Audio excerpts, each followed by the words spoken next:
શ્રી નાગરવેલ હનુમાનજી મંદિર ખાતે શ્રી શનિદેવ જન્મોત્સવની લઘુ રુદ્રાભિષેક અને શનિદેવના મંત્રોચ્ચારની 23,000 આહુતિઓ સાથે ભવ્ય ઉજવણી કરાઈ। અમદાવાદના અમરાઈવાડી રખિયાલ રોડ પર આવેલ પ્રાચીન શ્રી નાગરવેલ હનુમાનજી મંદિર ખાતે શ્રી શનિદેવ મહારાજની જન્મોત્સવની ભારે ભવ્યતાથી ઉજવણી કરવામાં આવી હતી।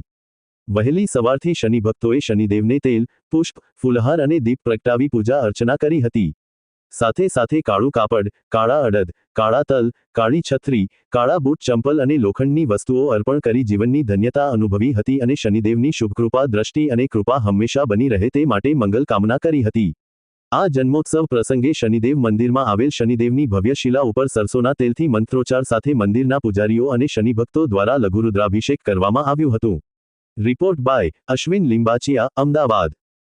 नीलांजम समावासम रविपुत्रम यमाग्रजम छाया मार्तंड संभूतम सम नमामि शनैश्चरा संसनस्त्राय नमः। આજે શનિદેવ ભગવાનની, શનિદેવ મહારાજની આજે જન્મોત્સવ છે અને બહુ 500 વર્ષ પછી આવો સંયોગ આવ્યો છે। અમાવસ્યા છે, શનિવારનો દિવસ છે અને ભગવાનનો જન્મોત્સવ પણ છે।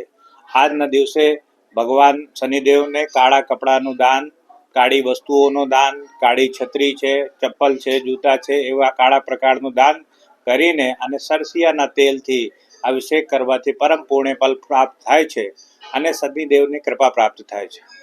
આજનો દિવસ વિશેષ છે। આજના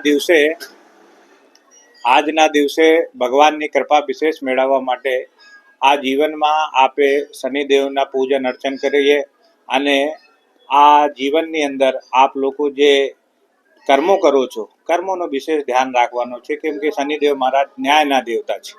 એ કોઈ ક્રૂર દેવતા નથી, પણ એ ન્યાય કરે છે। આપ જેવા કર્મો કરો છો જીવનમાં, એવા કર્મોનો પરિણામ આપને પ્રાપ્ત થાય છે। અને જ્યારે કર્મ કરતા પહેલા માણસ વિચાર કરતો નથી અને કર્મ કર્યા પછી એમ વિચાર કરે છે કે જીવનમાં મને બહુ કષ્ટ થઈ રહ્યો છે, પણ એ તમને એ કર્મોનો પરિણામ પ્રાપ્ત થાય છે।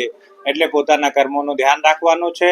આજે છાયાનું દાન કરો આપ શનિદેવને લોખંડના બાટકામાં અને સરસિયાનું તેલ નાખીને પોતાનો ચહેરો એમાં જોઈને અને કોઈ ગરીબ વ્યક્તિને, કોઈ જરૂરિયાતમંદ વ્યક્તિઓને આપ લોકો દાન કરો અને જે પણ તમારા જીવનમાં, તમારા સમાજમાં, તમારા કુટુંબમાં જેને જરૂર હોય એ વ્યક્તિને તમે દાન આપો। એ મહત્વપૂર્ણ દાન છે। દાન પણ સારા વ્યક્તિને આપવું જોઈએ અને એ રીતે શનિદેવની કૃપા પ્રાપ્ત કરી શકો છો ગરીબોની સેવા કરીને। અને આપ સૌ લોકોને શનિદેવ જન્મોત્સવની ખૂબ ખૂબ બધાઈઓ અને આપ સૌ લોકો શનિદેવની કૃપા પ્રાપ્ત કરો।